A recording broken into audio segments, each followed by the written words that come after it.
Coming to you live from the Tapped Out Wrestling Podcast Network studios, we bring you the weekly flagship show hosted by everybody's favorite tag team, Myron Fancher and Nick McDaniel. Well, hello, ladies and gentlemen. Here we are once again. This is the weekly flagship show here on the Tapped Out Wrestling Podcast Network. I am Nick McDaniel. I am always, of course, joined by my buddy Myron. Hey, guys, what's going on today? So what's going on? We got some jibba jabba.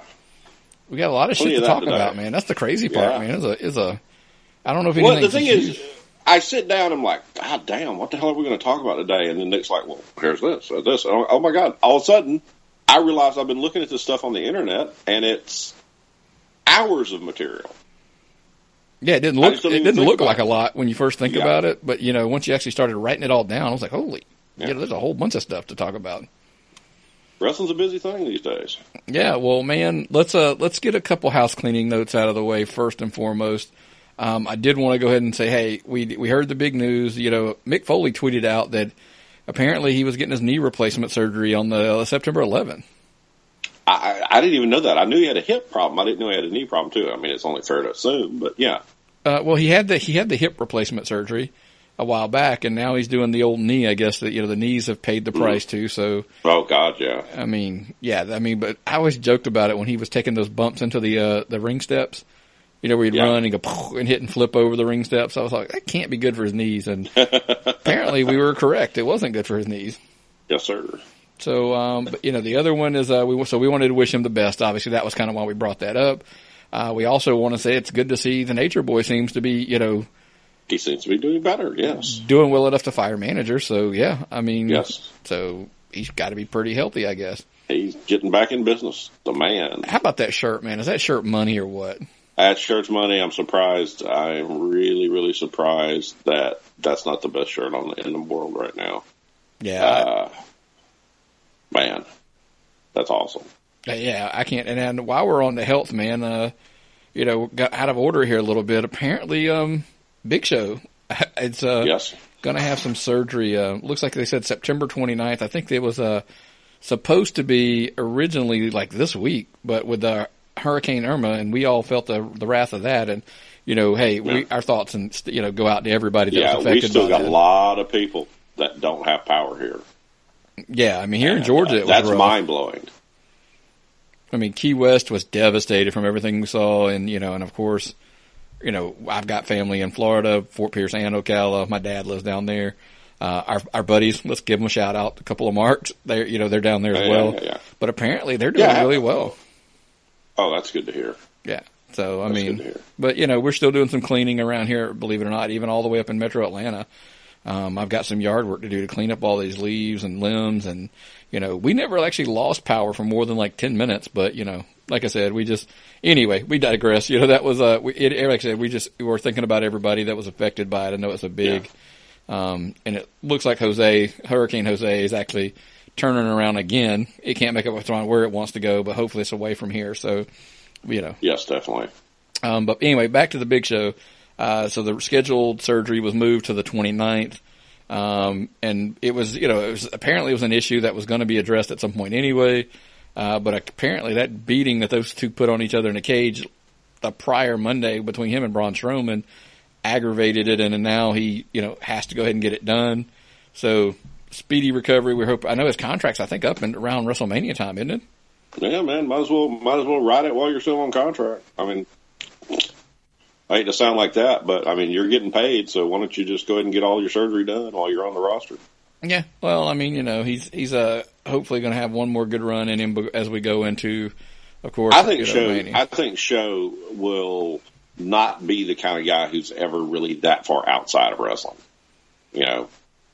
He's that kind of guy that will always be around for appearances or commentary or training and coaching big guys. He did something that you really never saw, and why he was such a big deal when he came out was he was so mobile for his size. And that's a whole new genre right there. So I think there's a lot of people that he could help as a coach in the future. Well, Big Cass did an interview recently, and he said that Big Show's one of the guys that he leans heavily on, like, how to work like a big man and, that kind of stuff. So, maybe. Yeah, well, Braun Strowman would not be where he is without him. Oh, God, no. I mean, and, I don't know how many guys you get that size coming through the Performance Center, but I think, if my memory serves me correct, doesn't Show live in Florida? So it wouldn't be the worst thing for him to stop by on occasion to, help out some of the big men at the Performance Center. So, and he's had a hell of a run. I mean, because you got to think about it. Dude came in when he was in his early 20s. Yeah. So, yeah. I mean, he's a good, absolutely. But speaking of somebody, dude, we're going to go all over the place because this was a crazy week for me and everybody else. You're going to hear this. Speaking of, hopefully always being around the business a little bit, we're going to talk a little Indy Talk here. Great friend of the show. If you've listened and you subscribe, you're fully aware we did a little bit of a tribute show. We've got another special coming up pretty soon involving this guy. Good friend of the show, Terry Lawler, wrestled his last match on Saturday. Retired and, again, super an emotional moment for us.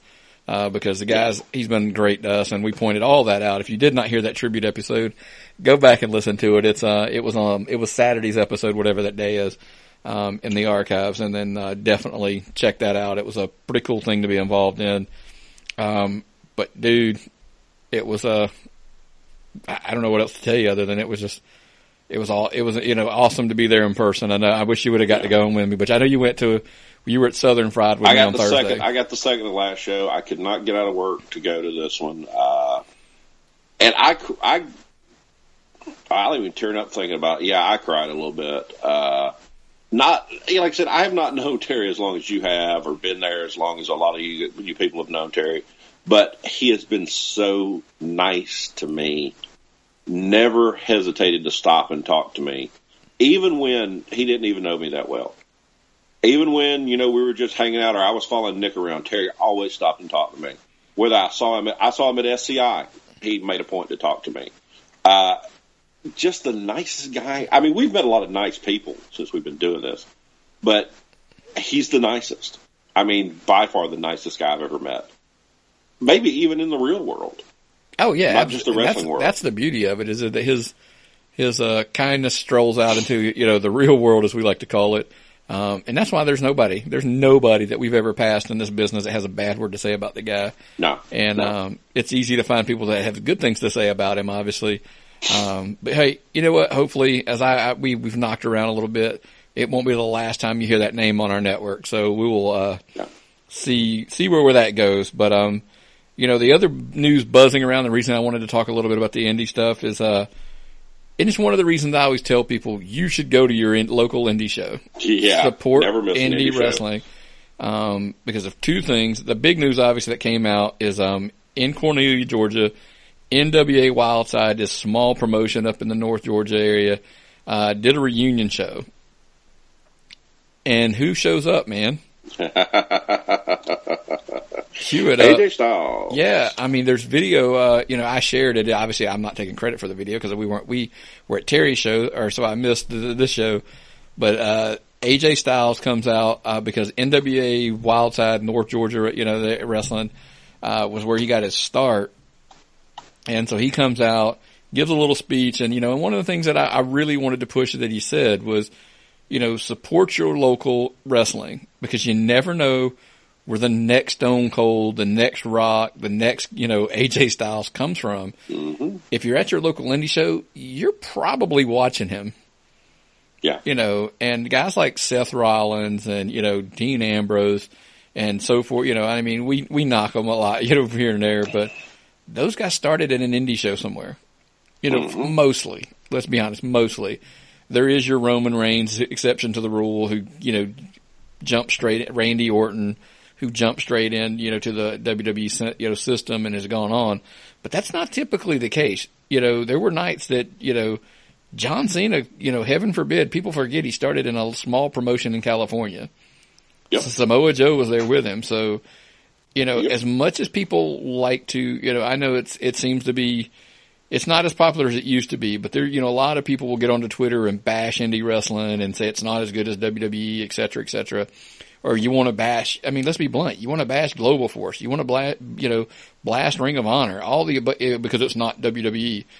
I think you're nuts. I mean, because The guy started somewhere, and and they had to hone their trade somewhere, but it's not that point. Is so much as the access that you have to those wrestlers is nothing. I mean, it's so much better than anything you're going to get at a bigger show. Well, I'll sit there sometimes and say, well, that guy missed that, and that guy. Well, first off, got to say, there's none of the stuff I could ever do. But I'll say, this guy. But I don't suspend my enjoyment of it, because I enjoy the indie shows, because you're seeing guys getting their bumps out, figuring things out, and getting into the business and working hard. And these guys are trying; they're busting their ass trying to get out there, and it's really good to see these guys. It's good to see these guys because they'll come up to you and talk to you. You meet these guys, you work with them. They'll sell you a shirt. God, the kids love all the shirts that I'm bringing home, by the way. So guys, keep making the cool shirts. My kids love them. Make some in 5X, and I'll buy some for me too. I've shown them that. But it's great. It's great. You're right out there in the middle of everything. You're enjoying the people. You're enjoying the times. It's the experience. You got fans in the crowd yelling. You're right there. It's visceral. You're right on top of the action. You can't really understate just how much fun this is. The average shows are $10 to $15. Okay? We had to pay for parking at that one show because it was in downtown Atlanta. But that was, not that much compared to parking at a WWE event. It's great. You save all this money, and you get a better experience. I feel rewarded every time I walk out of an indie show. Yeah, and one of the big things I always like to try to tell people is remind yourself that wrestling, it should be like the circus. A little bit of everything. And when you go to your indie show, and it does vary from indie show to indie show, I'm not going to lie to you.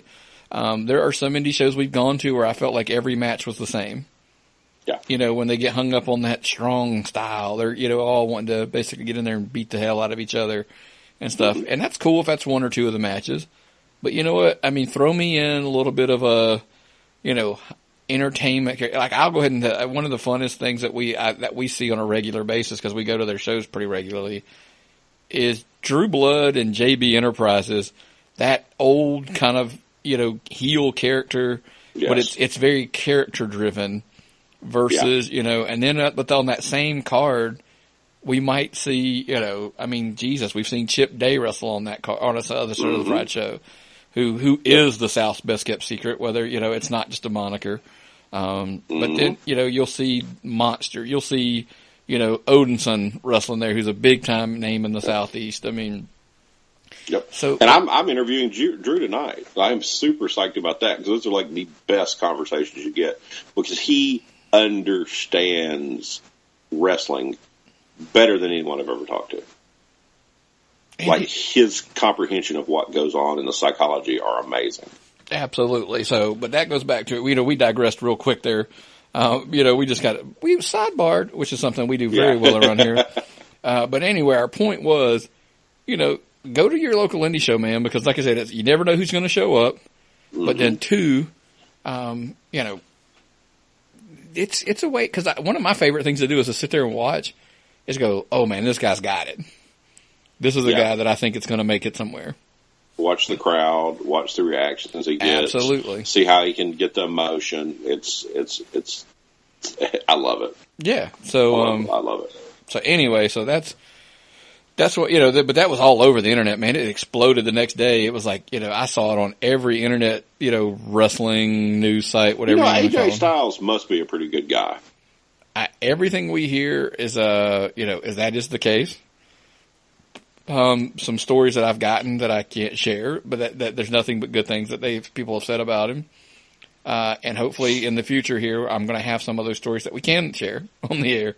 But that'll be something down the road. Before we jump into WWE, because everybody always says, what about WWE? You guys are always talking indies and something. Let's get the other stuff out of the way. I wanted, our buddy Lewis over at the Pro Wrestling Personified podcast covers global for us, but there's been a couple big things come out that I wanted to address on our show.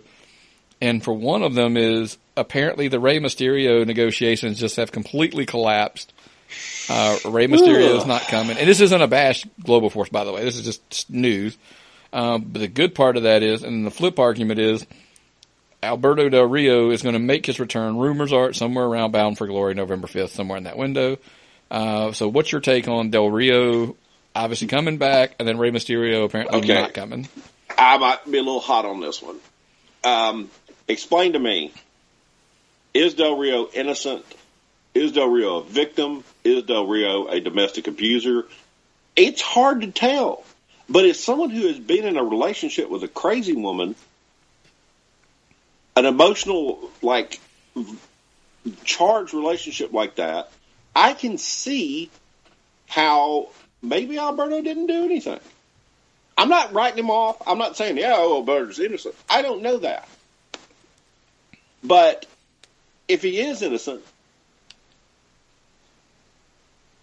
he's fine to be back on TV. If he's a domestic abuser, fuck that guy. He doesn't have anything. But I don't know if it's right to bring him back right now or to wait till all this is cleared. Maybe we need to see an answer before we bring him back on TV. Maybe he needs a judgment. I don't know. What's your take? I'm all about innocent until proven guilty. I'm obviously not a big fan of the whole, because I'm a big football guy too. Domestic abuse is just a huge hot topic that, it's between football and wrestling and all the above. And I totally get why it's a hot topic. Trust me. But I don't know. I mean, do we have enough evidence to prove he was guilty or he's not guilty? I don't even know. It goes back to my Mike Tyson theory. These guys train to be violent, brutal human beings. And sometimes it gets past they're not even human beings anymore. They're just animals that attack and fight for a living. And then we're like, okay, let's give this guy a stack of money and just let him go. And we'll assume he's going to act like normal people. And it doesn't work that way. You just can't. You can't you can't make someone into an animal and then turn that animal loose on the world and expect them to act right. Very few people react in that situation. I'm not taking their fault. I will never, ever take up for somebody who is a domestic abuser. But we need to look at the way these people, just like veterans coming back from war, how we re-socialize these people in the combat sports and where it's going is something we need to address as a society because it's an issue and it keeps popping up. And the NFL is getting accused of dropping the hammer too hard, on Ezekiel Elliott. But, I don't know, the same thing. I mean, it's one of those you throw your hands up and go like, is he guilty? Is he not guilty? I mean, I don't know. I mean, the evidence, so it's kind of hard to take, as far as what the suspension should be. Same thing with Del Rio, El Patron, whatever the hell his name is these days. But hey, if he hasn't been found guilty and there isn't anything that, Global Force, Impact, whatever, if they're not finding anything, I mean, I guess you got to let him back. I mean, I guess you do. Whether I'm okay with that or not, I don't know. I mean, but I just you got to let him back. I mean, if he's innocent, you're taking away a man's ability to work, right, and provide, and make money. I mean, yeah, exactly. Yeah. It makes sense. And hey, well, let's move on to that because we want to talk about some good news for Global Force. We miss Ray altogether though. Go ahead. I'll let Ray. If the contract is not what you want, and you've got plenty, I mean, Lucha Underground it might be the thing for guys who want to, who don't have a full touring career left in them. Well, the problem is, as a sidebar, there's a rumor floating around that season 4 may not happen for Lucha Underground. That is a rumor. I don't know. I'm worried about that. Even though I don't watch the program, I want more stuff out there so people can enjoy it, right. So more guys can work. But the Global Force contracts are supposedly not very appealing for guys who have good likenesses and can work other places because they want all the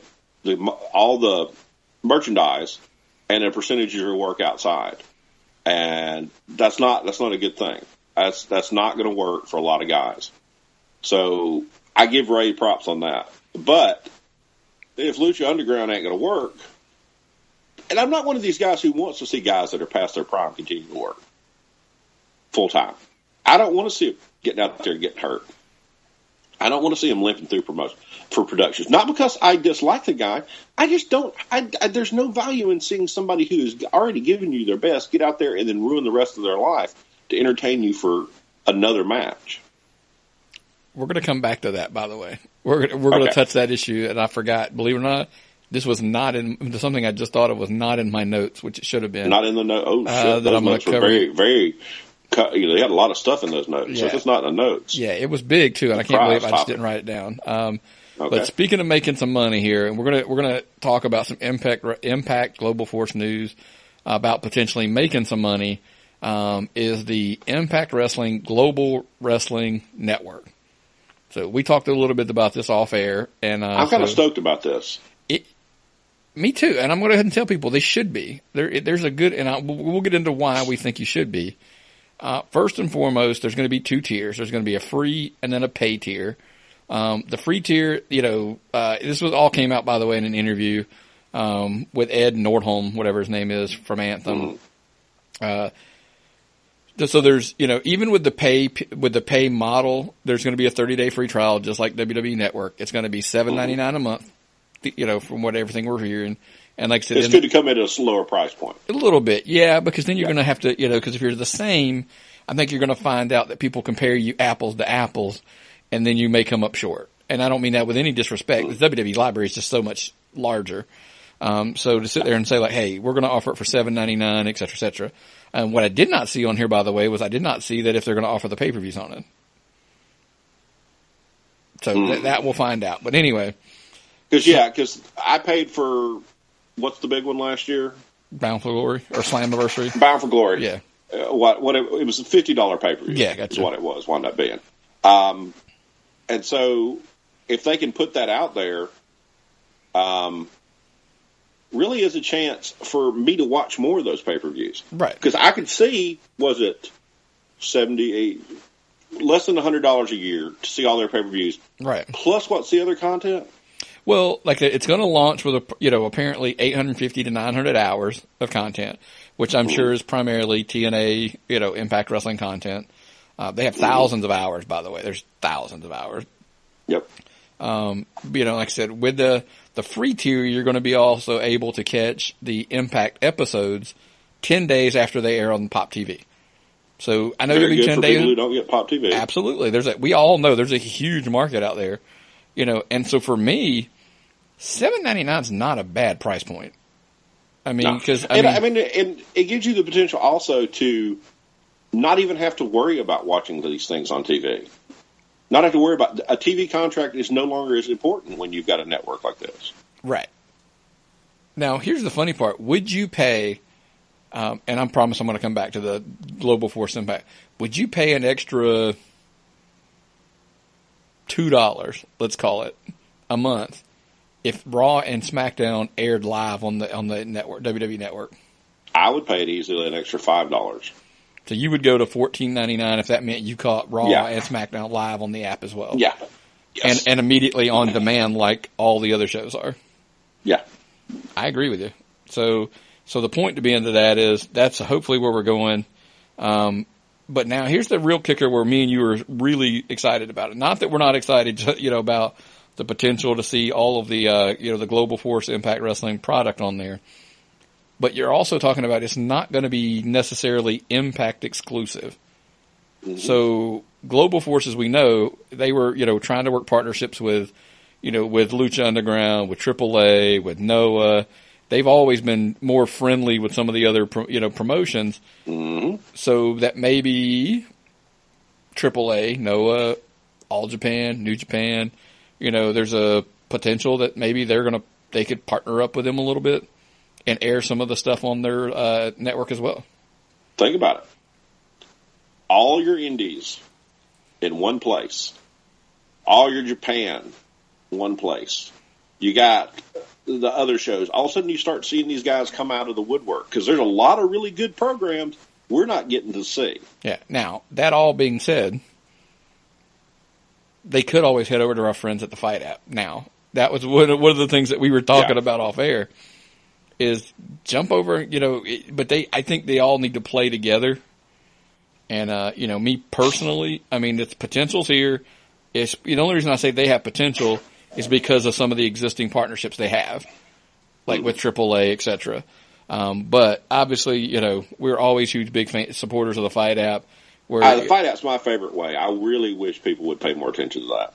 I think I agree with you. The format they have where they air things on, days. So it is like watching TV. You have, like tonight's, by the way, if you're curious, we're going to air this on Thursday, but we record it on Wednesday. So we're saying Wednesday night, 9 p.m. Eastern time on the Fight app, you get Rocky Mountain Pro. Every week on Mondays, Ring of Honor airs Monday nights. Because a lot of people are like, well, what if I don't get Sinclair Channel and I don't have Ring of Honor? Or Jesus Christ, what about if I can't stay up till, because the damn shows, I love Ring of Honor, but it freaking comes on at midnight in Atlanta on a Saturday night. I'm either A, I'm in bed, or B, I'm out with my friend, so I'm like, I'm missing it. So I've got to DVR it, I got to watch it. Well, I don't do that anymore. Japan's the same way. Yeah. So I just don't. I just watch Ring of Honor on the Fight app. So it just makes my life simpler. I mean, because think about it. You can lock it in Monday, 7 p.m. before Raw comes on, watch Ring of Honor, and then Raw rolls in and just keep rolling right along with it. I'm not going to say it's what we do is, we're not busting up rocks or anything, but it's hard to keep up with all the wrestling. Oh, we don't. I tell people all the time, because people ask me wrestling questions. I say, man, I can't keep up with everything. We really try. That watches this. Everybody does their own thing. Yeah, it helps us keep it, chopped up. But my thing is between, because here's my thing. If you're a wrestling fan, you've had the alternatives now. You've got the WWE Network. If now you're going to have this Impact Wrestling Network, and then you're going to have the Fight app. Okay, by the way, for the record show, the Fight app is free. Fight app is free. Fight app is solid. I have never had any problems with the Fight app crashing on me. No. I can stream it to all other kind of different sites, different devices. It's a solid program. Those guys are really good with their infrastructure on that. And for the one guy who, I know he didn't mean it this way, because he actually put it on. He didn't mean it this way. I don't know.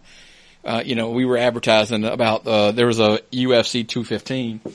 And I just put it out there just saying, hey, guys, you can watch it on the Fight app, and some guy's like, fuck it, why would I want to watch it on an app, or fuck that app or whatever. And my argument was, well, how about A, somebody who had no power, because of the storm, or B, I'm not at home, I'm traveling. Well, you watch the Fight app there's a website. Oh, you can watch all the stuff on, and people don't realize that. Right, but he was saying, but why would I watch it on an app? And I'm like, because there are some Saturday nights, Myron, I don't know if you realize this, me and you are driving to and from wrestling shows. Yeah. So sometimes it's fun just to, if you're in the passenger seat, pull it up on your phone and, watch, whatever. And the world is apps. Yeah. The world is apps. Absolutely. Look at everything going on in the world is basically an app now, and your smart TVs have apps. And that's where you can watch. That's a lot of stuff is just watched on an app on a smart TV. Yeah. Or on a Roku. But anyway, that's why you should have an app, and that's why you should have the Fight app, because the app's for free. Download the app. Do our link. We get a little ching ching. They get exposure. Buy the pay-per-views, man. It's the best way to watch stuff. Well, one of the cool things, I will tell you, I actually did have a comeback that I didn't get to throw out there because I got so distracted. By the way, with most of the purchases, unlike your cable channel when you buy your pay-per-view on the app, you get to keep it. Mm-hmm. It's unlimited watches. Typically on your cable channel, you only have it for like 24 or 48 hours or whatever. So anyway, so we'll digress. We'll get out of that. So that's a lot of, all the non-WWE news that I have for right now. Did you have any before we move on into the everybody always? No, I think we've got into it pretty good. The world is changing rapidly for indie wrestling, and it's a best time like I said, best time in the world to be a wrestling fan. 100% agree with you. So now let's jump into the Raw, SmackDown, talk that we knew we were going to get into. Well, where should we start, man? There was so much big stuff. I mean, Raw. It was wild. A wild week. Definitely a wild week in professional Let's wrestling. go honest with you, man. Raw and SmackDown have had a good few weeks run now. It's starting to get in that solid run. Yeah. Like they're no longer phoning it in like I got the feeling they were doing there for a while. The stakes are up. The old man's on TV. It's getting personal. Yeah. Well, I think some of it, I think, has to do with the fact that they, on top of anything, it's Monday Night Football season, and they know it's time for them to put the hammer down, kind of thing. Mm-hmm. So now let's jump into the topics at hand. For one, I'm probably not going to start where you think. I'm going to start on SmackDown. Yeah. Because the biggest thing to come out, in my opinion, was, holy shit, as I tweeted out, Kevin Owens hard ways Vince McMahon with a headbutt. Yeah, that was a good one, man. I don't think McMahon was gimmicked. I couldn't see if he was gimmicked, No. but he popped right open, man. Fresh red blood. Yeah. And a lot of people are putting out there like, oh, is Kevin Owens got heat on this or whatever. And I know me and you talked about it a little bit off air. Yeah. I think during that handshake, if you, between the two, before it happened, I'm betting you, I would lay money on it that Vince looks at him and says, you lay that shit in and don't make it look weak. So I don't think Vince was pissed in the least. Vince is a performer. Vince is one of the boys at heart. Vince, I've always said Vince is not going to ask you to do something that he would not do or have his kids do, for that matter. Yeah. And, and when that headbutt went and he laid open and he stood, and I was like, dude, kudos to McMahon. It was dead on. McMahon sold the whole thing.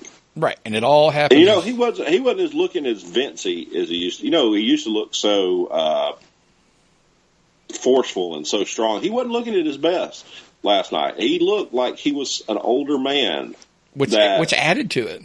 Exactly. He's a mess. If he was a regular actor, he'd be an Academy Award winning actor. And and this all goes down because apparently, he suspended Shane because Shane didn't finish the job on Kevin. Yeah, that was awesome. Which was a great line. And by the way, to get him to be able to finish him off, we're going to have Shane McMahon in another Hell in a Cell. Yep. Against Kevin Owens. They killed me with this because my girlfriend had just called dinner's ready. And I get up to go get dinner, and then this thing starts. And I stood watching the television, not getting my food. And I was hungry after a long day at work. And I waited watching this go down. And it was worth every second of it. You mean you didn't pull a Cartman and walk in? Hey, miss it. Nah. After a hard day's work, shouldn't your food be sitting there on the table waiting? Well, it wasn't finished cooking yet. I know, that's my point. I would have been like, yeah, hey, but no. Miss it. Yeah, you know how that would work around this house. Yeah, I do. I wouldn't eat ever again. It's because you would knock your teeth out, but yeah. I would be gumming my food for that. Yes. So anyway, we're going to get McMahon, Shane, and Kevin Owens at Hell in a Cell. And of course, now the whole kicker of this whole thing that just kind of shocked me a little bit is as a wounded, Vince McMahon is kind of trying to make his way to the back. Stephanie McMahon makes her first appearance on television since WrestleMania. Well, I think that had a little bit to do with the fact that she was popping up for the Mae Young Classic. She was appearing on that. Yeah, she was there. I think that may have had a little bit of something to do with why she was there. But have her involved. It was the perfect time. It was the perfect time for her to be there. And now now we've got Vince is now involved with this Kevin Owens thing. Shane's obviously in the Hell in a Cell. Stephanie's come out. So now the rumors begin of where does Triple H involve? I mean, because where's Paul? So we talked a little bit about it off air. My question to you was, Vince, Triple H is the one who anointed Kevin Owens the Universal Champion a while back. It took me a minute to think about that, but you are correct. He set him up, man. You remember he set him up for that win. He basically gave Kevin the belt. So it's a little bit different situation. So you got Kevin Owens, the enemy of Vince and Shane, and apparently Stephanie. But he used to be the best anointed pupil of Triple H. Where are we going with this? Makes me think. Just don't know. One of my theories when we were talking about it was, is Triple H, is this the beginning of the power struggle, storyline, obviously, of Triple H, Stephanie, and Vince, and Shane? With Vince's eventual pseudo-retirement or whatever's going to happen, Shane's not going to stay. Honestly, we never thought he was going to stay. He was supposed to, if he lost that Hell in a Cell, he was supposed to walk away. Well, no, he didn't walk away. So yeah, there's a lot of undercurrent here. Be good for business. I like this. I'm really stoked to see what happens. Yeah, do we end up with a storyline where the rumored of we've heard this rumor for a while? I mean, do we end up with a Shane McMahon versus Triple H match at WrestleMania? Once again, when I get tired of the WWE and I complain and I bitch, and the next thing you know, bam, they've got me interested again. They've got me hooked. They've sold me on the whole 9 yards. I'm such a mark, but I can't help it. They get me dead on. They give me the product I want. They draw me in. I can't deny it, man. I love this stuff. So that's where all my theories are going, is that I think that this is possibly down the road where we're heading. But time will tell. Isn't Survivor Series coming up? Survivor Series is in November. So that's the perfect time to start a promotional rivalry between Raw and SmackDown. Well, you got No Mercy, and then of course you have Hell in a Cell, and then there's probably another one. And then of course, like I said, you have November's Survivor Series, and that's usually your big one, and maybe that's the big payoff where we start. Because they start the promotional rivalry between Raw and SmackDown. Something happens. Survivor Series is coming. You get the crossover. Yeah, makes sense. Makes sense. Yeah, like the sound of it. Now the other with Cena Reigns continues on. The shot heard around the world, of course, this week was John Cena referring to the failed drug test by Roman Reigns, and saying that at No Mercy, consider him a drug test because he's not getting past him. Yes. These guys are going they're going pretty close to home. Okay.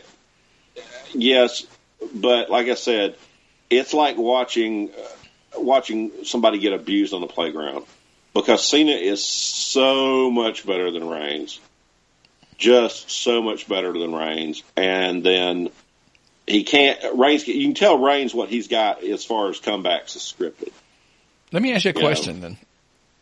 Supposedly his best comeback of the night, everybody was like, ooh, was the comment about, that he needs the WWE because he clearly can't hack it in Hollywood, and if he needs help, he knows a guy. Obviously referring to Rock. But my problem is, it was a good one, except for the fact, guess what? John Cena seems to be doing okay in Hollywood.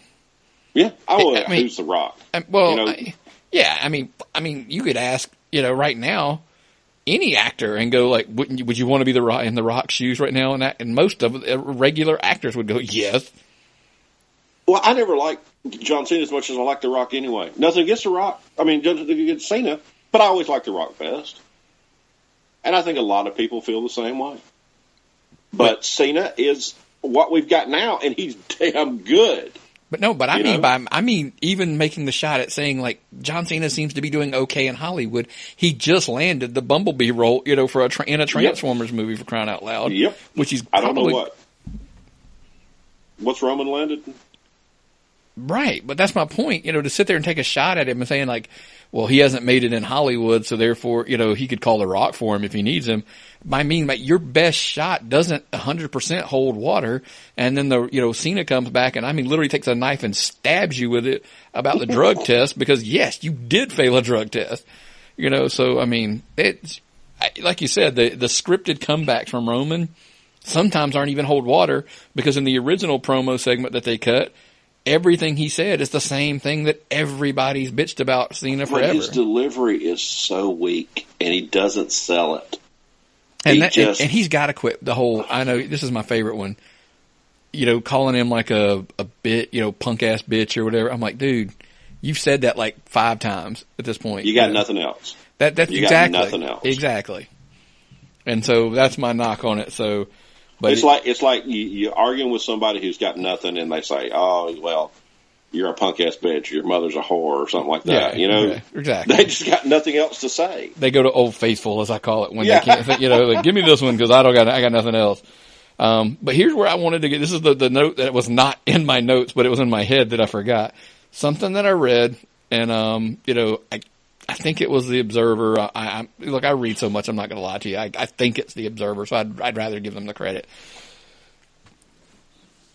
The finish to this match at No Mercy could quite possibly be super murky, and I'll tell you about why.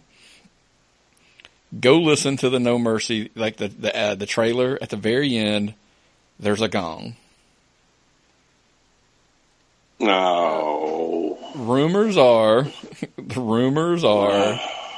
that at Survivor Series, Undertaker has basically been talked into coming back and working one match if he could have one guy that he could be that match.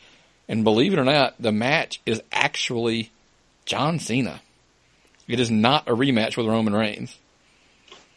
And it stems back to one comment. Remember John Cena saying that he was an old veteran with a busted hip? Yeah. When he was shooting on Roman, he referred to Taker, and that maybe, just maybe, Roman takes the win because there's going to be something possibly with Undertaker, and Undertaker returns so he can get his match with John Cena that everybody claims they want to see.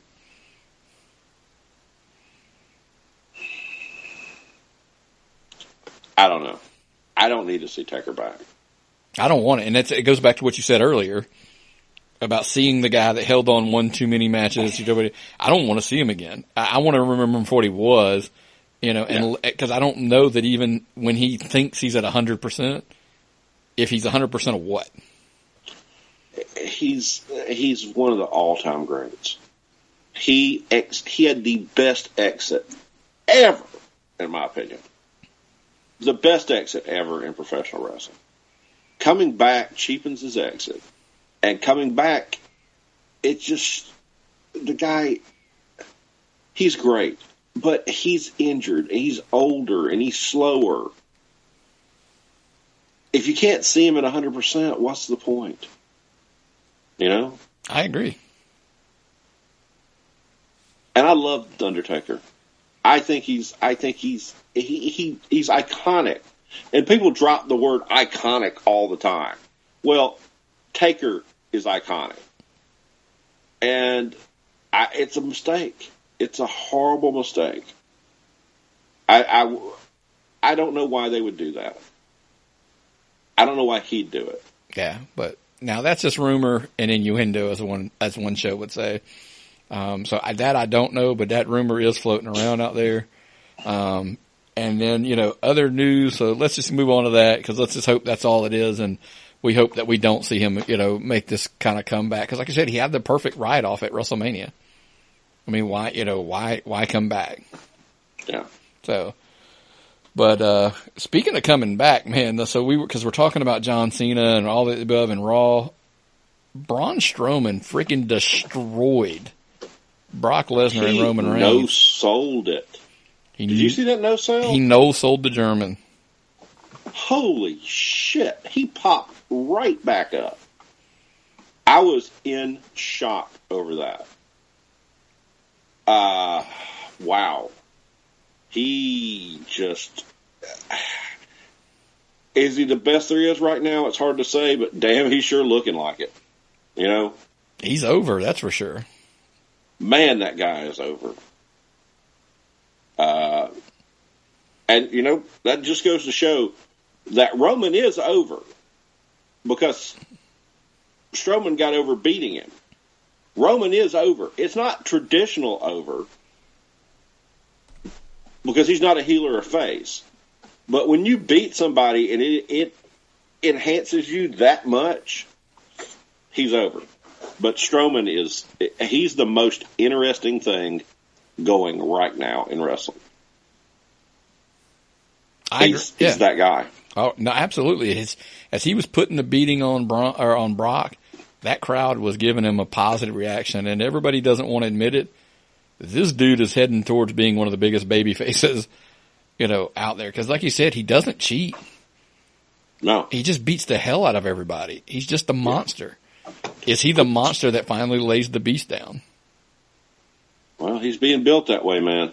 He sure is being built that way. Yeah, and I believe it or not, with everything that's going around, I think he's your future. I think you do it. I think he's the future of the company. He may pass Roman Reigns. I can't say he will or not. I think he has the potential to be, because like I said, I think he's got the potential as a babyface. And relax, what I'm about. I know before I say it, everybody's going to snap when I say it. I think he's got the potential to be your Hogan. That you just Hold on. You dropped a lot there. Let me sit for a second. He has the potential to be Hogan. He's big. He's strong. He got over by not being a bad guy or a good guy. So when he does turn face, wow. Because, when he turns face, it's going to be a massive pop. I know people look at him like a face now, but when he turns face, it's going to be amazing, super huge, massive pop. Right. Oh, wow. Because that's the best face turns, are the guys that aren't faces. Well, you get them healed. You get the ultimate swing, as we always talk about with emotion, is you get a guy that's super hot as a heel, and then you swing him as a baby. And the problem is he was starting to swing baby organically against Roman, because fans preferred Braun over Roman, and he just started swinging. And now you're going to put him against Brock, and if he just goes in there and think about it, he goes in there and he beats the crap. He just beats the shit out of Brock. I mean, he's a made man. Because he ultimately, in my opinion, he got the better of Roman. He's going to get the better of Brock. He beat the shit out of Cena on Raw. I mean, this is a huge, people don't get it. I'm like, Raw, he destroyed two, if not the two top guys in the company in one night. Brock and Cena on Raw. Yeah, that power slam onto the stairs. Oh my God, Nick.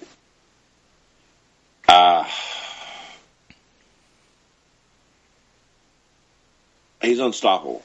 Right. And they say, oh, this guy's unstoppable. But seriously, they're booking him to be unstoppable. He might be the potential of Hogan. Yeah, it could happen. I mean, you just got to get some monsters to stop, to fight him. Well, we also got to get the mic in front of him. I think he has the potential to be that guy on the mic. He's shown it in the past. He's had flares of mic brilliance. But make him short and sweet, man. Short and sweet. Until he can talk, get him those short promos. That's where they messed up about Roman. They put a mic in his hand and basically wanted him to cut Jericho and Rock level promos, not prepared, or gave him a scripted promo for a situation where it was a non-scripted type promo. That's wild. I want to see that. I'm behind the guy.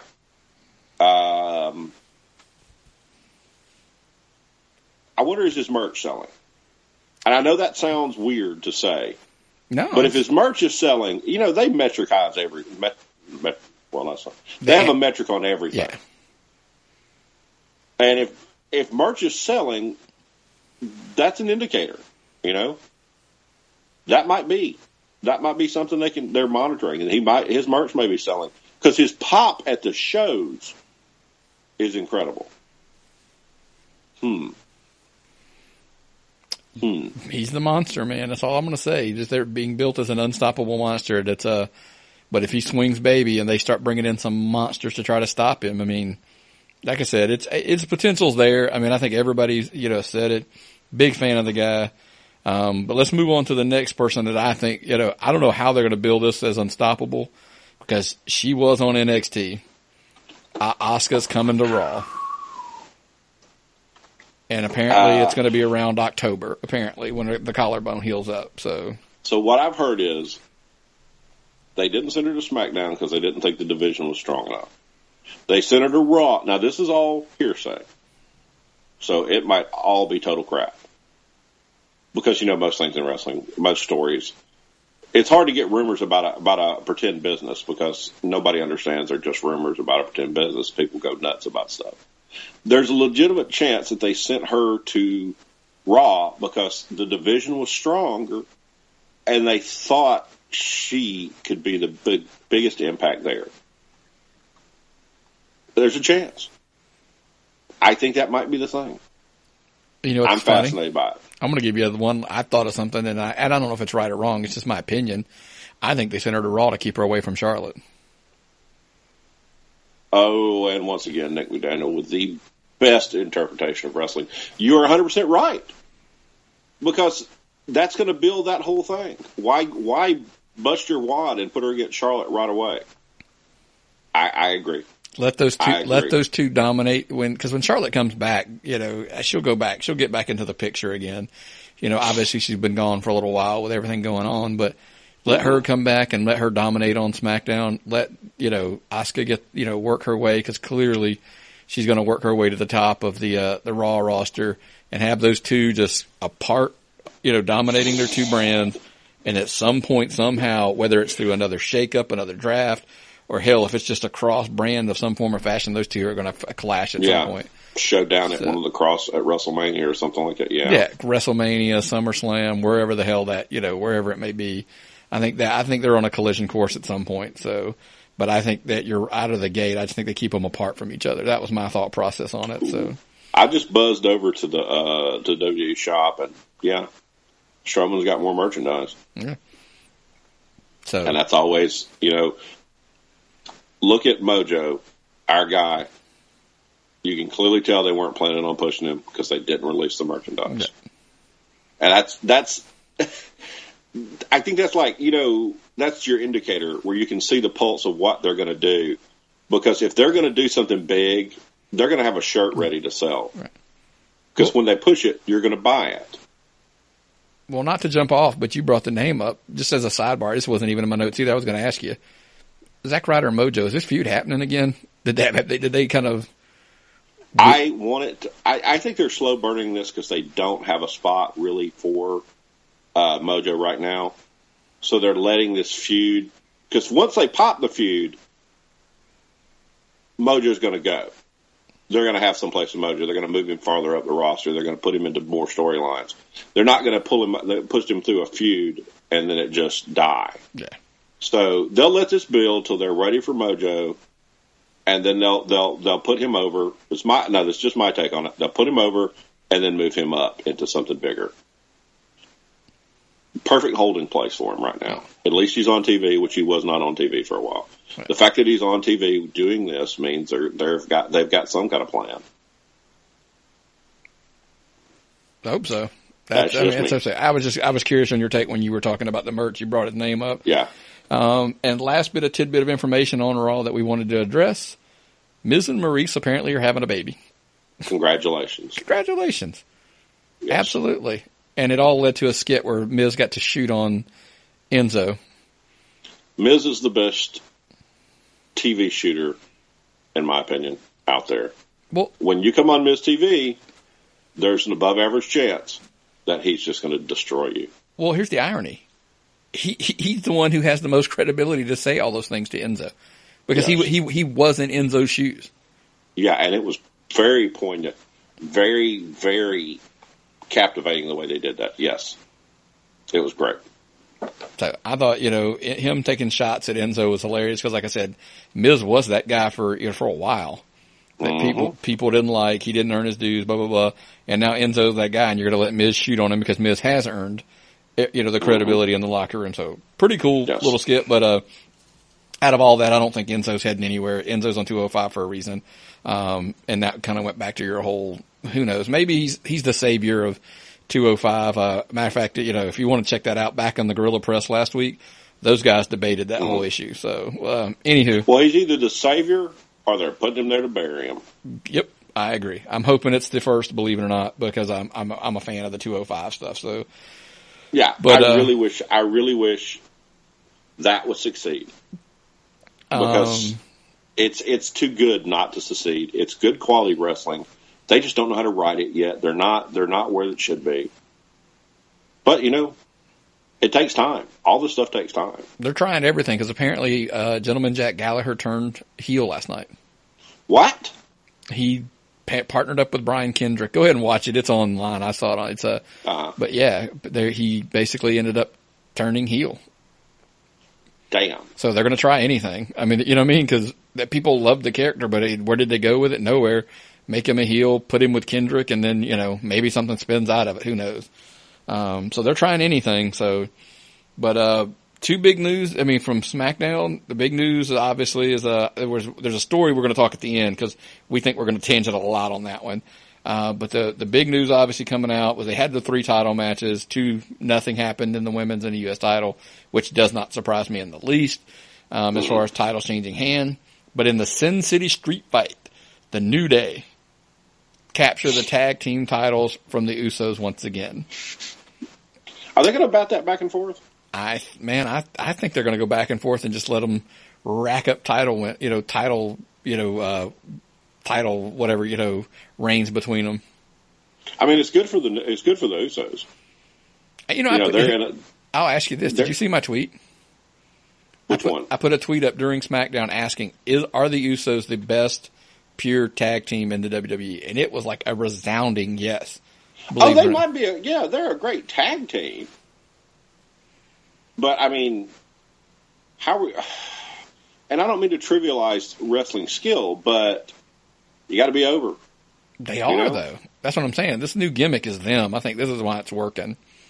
Good for them. Yeah. I'm not a fan, not because I dislike them or anything. They've just never caught my interest.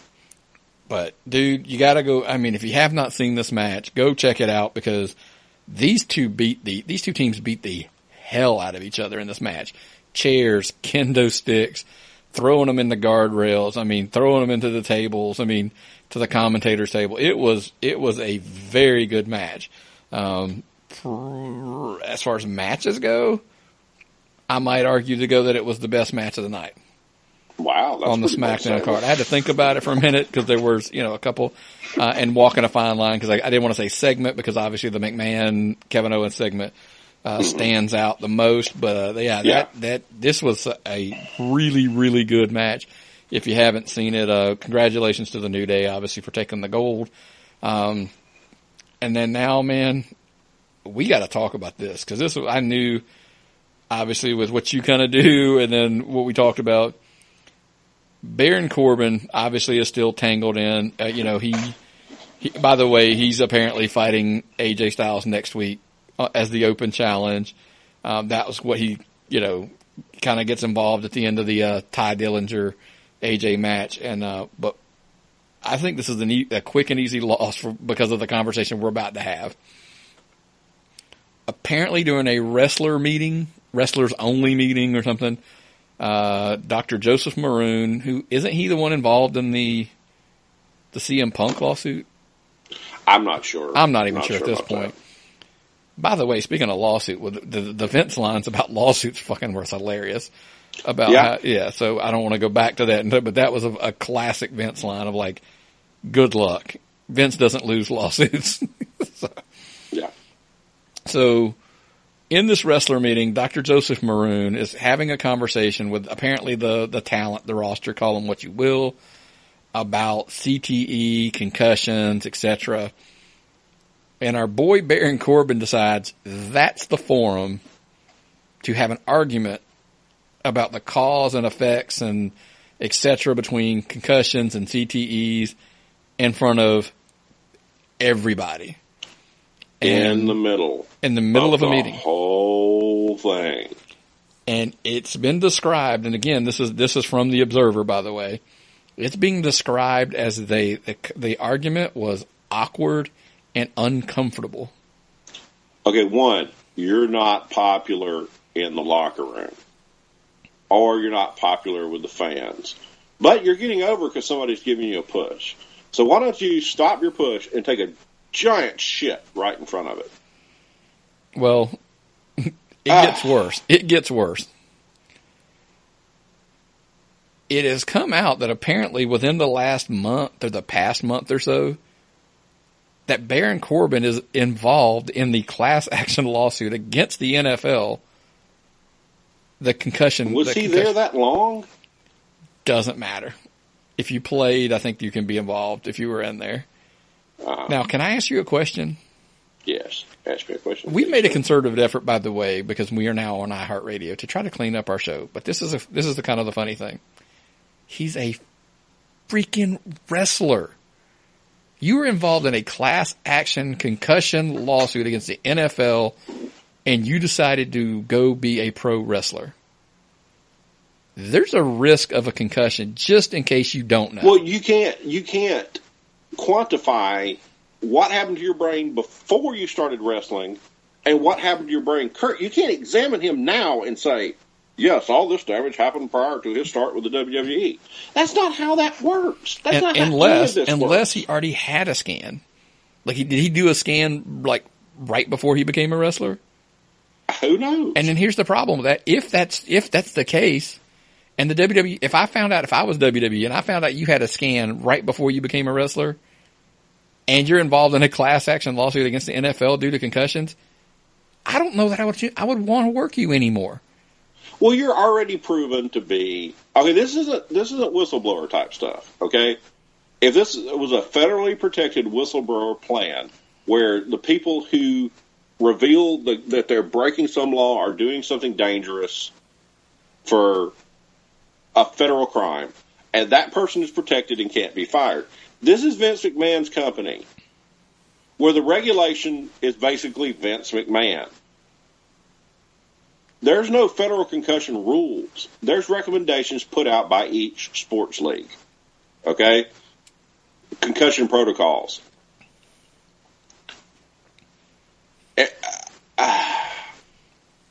I would think, based on a business standpoint, that they would be foolish to keep working this guy in any capacity. What you got? The whole protocol, they have a concussion protocol now. There's, it is what it is. I don't know the semantics of it. But, whatever it may be. I know there is one, but my thing is I just wouldn't want to push him because I'd be afraid that he's going to be the next lawsuit. Yeah. I mean, because it is a publicly traded company. I mean, you can say you try to protect them, but you're $1 billion company, whatever it is. I mean, so guess what? You're always going to be a target for a lawsuit. But you're already, it's on record now that you came out and disputed the concussion policy with the concussion doctor. Now, I will say this, in the NFL's defense, because I do follow the NFL maybe a little bit more than you, because I know I'm a big fantasy guy, etc. But the NFL was hiding some shit. Oh yeah. So clearly. I mean, there is that. So I'm not wholeheartedly against the whole concept of like, oh well, there's lawsuits involved with, the NFL. The NFL probably put themselves at the mercy of somebody being, being a lawsuit. So that part I'm understanding. I'm okay with that. But my thing is, if you were saying you got into a sport not knowing what the risks were and they held out what the risks were, and you're in that lawsuit, then yeah, okay. Now are you telling me that you didn't know that when you got into wrestling because you might go down that avenue? Well, yes, exactly. He's a liability. Corbin has gone from being a pushable talent to a liability now, and the McMahons don't like liability. I do not like his chances. That's just me. Yeah, but anyway, so that's kind of why I say, is that now everybody? Nick? No. Question: If this is just an example, if you had someone who had sued another podcast for something, and then had applied to be on the Tapped Out Network, would you hire them? It would depend on what the lawsuits were involved, but would it affect my judgment in hiring them? Yes. Okay. I mean, it would depend, obviously. I mean, if it was like, let's throw it out there. If it was a female who had, said, oh, I was sexually harassed by X or whatever, okay, that's different than saying, well, I said this or they said this and this, he said, she said, and what, depending again what the lawsuit was, then maybe. But I mean, it does make you think twice about it. Absolutely. Yeah. So, and that's kind of like I said, that's quite possibly why the, on top of the social media thing that, with Cena that went down apparently, all of and that. That doesn't seem like one of their social media promos that they set up. That seemed more like just Corbin being a dick. Right. And that's what I'm saying. So with all that had gone down, it wouldn't shock me if this is why the push is slowed down. And everybody's like, well, he is still fighting AJ for the U.S. title. Slow down. Let's give it a minute, because if he loses and he slides even further down, maybe they were just like, they had to finish the story. Yeah. To get it away. But, it is what it is at this point. And if you disagree with us, hey, let us know. I mean, we would love to hear your opinion on it, because that's just our opinion. So absolutely send it. tappedoutpod@gmail.com, right? Got any questions? We've done some hot takes today. Yeah. Give us some feedback if you don't like it. Absolutely. And you can find us, like you said, at tappedoutpod@gmail.com. You can find us at tappedoutpod on Twitter, at tappedoutpod on Snapchat, at tappedoutpod on Instagram. Do you see a theme coming? Tappedoutpod all around the boards. Common name. Find it around. It makes it easy. Of course, we are on Facebook as well at Tapped Out Wrestling Podcast Network. You can send us a message there. You can DM us on Twitter, et cetera, et cetera, et cetera. Of course, the emails we love. If you got a long form, something you want to talk about. By the way, don't forget right now, if you go onto our Twitter / Facebook and go through the feeds, there's a bracket tournament that we usually run. It's those are so much fun. They're a blast to do. And this one now is we're doing, it's best ring announcers. And I want to clarify here that I said it was play-by-play and color commentators. It was not ring announcers, like Howard Finkel's not in there. Somebody's going to ask me about Gene Okerlund, et cetera, et cetera. Just kind of. Okerlund really didn't do commentary. Do what? He really didn't do commentary. No, that's why I said Okerlund's not in there. Howard Finkel's not in there, because I had a couple people message me, well, what about Howard Finkel? Play-by-play and color commentator. Yes, it's 32, and I do realize after the fact, after the list went up, my partner in crime here is going to stab me in the heart the next time he sees me, because Charlie Platt's not on the list. I meant to get him on the list, but it was just so many trying to dig through. I'd like to talk to Tom. Yeah, I was trying to, reach all these different promotions and these different time areas. It's a lot of people. You got Soley, didn't you? Of course, Gordon Soley's on there. Okay. Yeah, absolutely. Okay. So check that out. By the way, like I said, it's on Brackify.com. You can actually just search greatest wrestling announcer, and it'll probably come up. But the link is on our Twitter, Facebook feeds, all that good stuff as well. But hey, also while you're just bouncing around and you're on your computer and you're, doing the brackets, because that top 10 show will be next week, by the way. And everybody has asked, because I get this question a lot. Why is there a bracket determine the top 10? Because when you do your votes, it's got its own results on number of votes. It gives us the top 10. It's much better than trying to have like everybody do a top 10 and us jumble it together and count votes, etc. So, it works super easy, and plus it's fun. I'm a big NCAA guy, so March Madness tournament, so I like the bracket style. But anyway, so that being said, remember, always check us out, of course, at tappedOutWrestlingPodcast.com. That's the home, as we might call it, to everything that is Tapped Out Wrestling Podcast Network. Media player right down the middle. Handiest website in the business. We try to make it simple, man. We really do. It's a media player down the middle. You can directly download to your computer and listen. Of course, down the left, we have all of the places. And it's funny, it's not all the places we can be found, but a lot of places we can be found. We're iTunes, Google Play, Stitcher, Player FM, TuneIn, and of course, one that we're super excited about is our new partnership with iHeartRadio. You can find us there as well. Man, it's a lot of stuff, and we're not even done yet. We've got a couple, we get a lot of times people ask us, like, if I want to get into wrestling, where do I go? Well, right now there's 2 places up on our website that we recommend, depending on where you live. There is one. We have the All Pro Championship Wrestling Academy, which is Robert Gibson School over in Douglasville, Georgia. Definitely click on it. We have their link to a couple places you can check them out. And then, of course, our buddies at Mercury Pro Wrestling Academy out in the Rocky Mountain Pro area out in Colorado. Truth be told, I strongly recommend them because that's a great school. And then they've got a wrestling show that, it's your target goal. They're a tour, you can do some shows for them. Obviously, they do a couple shows. To me, it's a good choice, especially if you're out on the West Coast. It's a great place to check out. And we've got some more we're working with to get them up on the website as well to kind of recommend places for people to go. Mm-hmm. But to me right now, depending on West Coast, East Coast, 2 great opportunities for you to try out and check out. So. Yeah, I could not recommend either one of those programs more. And not as a wrestler, but from someone who has seen their products and seen what they've got going on out there and the environment and community feeling with that. Absolutely. And then, of course, we always tell you, this show's free. We don't charge you a dime for the content on the show. So we always ask, hey, make sure you support our sponsors. It helps us out to kind of help cover some of the overhead and stuff like that. And if you go to our webpage, man, the 3 big ones are right across the bottom. Pretty simple. Work your way across there. Blue Apron, there. If you want some food, I know, Myron, you're a big fan of the Blue Apron, so tell them a little bit. Oh, yeah. It's awesome. You get the fresh food right to your house, easy to prepare. My kids have been cooking some of the meals for us. It's handy. You don't have to go to the grocery store.